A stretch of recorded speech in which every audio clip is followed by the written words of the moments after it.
Kita ke informasi lain, pemirsa. Perubahan iklim membuat sejumlah gletser ikonik di Swiss tampak seperti keju Swiss yang penuh dengan lubang. Informasinya kami rangkum dalam Jendela Dunia berikut ini. Perubahan iklim membuat sejumlah gletser ikonik di Swiss tampak seperti keju Swiss penuh lubang. Di gletser Rhone yang menjadi hulu sungai Rhone, lubang-lubang besar terbentuk akibat aliran air dan udara di dalam es. Fenomena ini menunjukkan percepatan mencairnya gletser. Peneliti Matthias Huss dari Glamos mengatakan pencairan tahun ini terjadi lebih awal dan cepat karena minimnya salju musim dingin serta gelombang panas yang sudah dimulai. Dalam satu tahun ekstrim seperti 2022, permukaan es bahkan turun hingga 10 meter.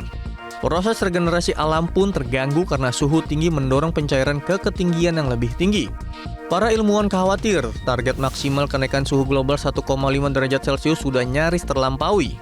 Gletser-gletser Swiss pun diprediksi terus menyusut bahkan bisa hilang sepenuhnya. Kondisi ini diperparah oleh insiden seperti longsor di Desa Blatten bulan lalu yang terjadi setelah gletser Birch runtuh. Meski dampaknya tak langsung terlihat, pengurangan emisi karbon di seluruh dunia tetap penting untuk memperlambat kehancuran gletser dan menjaga keseimbangan iklim jangka panjang. Bagaimana manusia purba bisa menyeberang laut dan berimigrasi antara pulau 30.000 tahun lalu? Sebuah tim peneliti dari Jepang dan Taiwan mencoba menjawabnya dengan langsung mencobanya sendiri. Berawal dari rakit bambu dan rumput, tim ini berkali-kali gagal menaklukkan arus laut yang kuat. Kegagalan itu justru menjadi titik balik. Akhirnya, pada tahun 2019, mereka menggunakan kano tradisional yang dipahat dari satu batang pohon cedar. 5 orang mendayung selama 45 jam dari Taiwan Timur menuju Kepulauan Yonaguni di Jepang. Tanpa bantuan alat navigasi modern, mereka hanya mengandalkan matahari dan bintang untuk menentukan arah. Namun muncul pertanyaan apakah rute ini benar-benar akurat seperti yang dilalui manusia purba? Untuk menjawabnya, mereka menggandeng Jamstack dan menggunakan Earth Simulator untuk memetakan berbagai skenario. Hasilnya, 2 makalah ilmiah diterbitkan. Proyek ini juga melibatkan banyak partisipan non-akademik dalam pendekatan open science.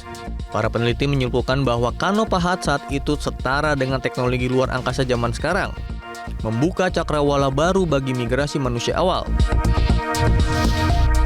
China resmi memulai pengaturan air dan sedimen Sungai Kuning tahun 2025. Pada Senin kemarin, bendungan Xiaolangdi di Provinsi Henan mulai melepaskan air dengan debit awal 2.600 meter kubik per detik. Menurut Wakil Kepala Institut Perencanaan YRCC, Lu Jun, angka tersebut dipilih berdasarkan kapasitas pengangkutan sedimen sungai bagian hilir. Debit ini dinilai efektif untuk mengikis endapan dasar sungai, mengurangi sedimentasi, serta mencegah banjir. Lu Jun menambahkan debit air akan ditingkatkan hingga 4.600 meter kubik per detik pada akhir bulan ini, menciptakan pemandangan yang lebih dramatis. Regulasi tahun ini menjadi bagian penting dalam pengelolaan Sungai Kuning yang dikenal sebagai sungai dengan muatan sedimen tertinggi di dunia.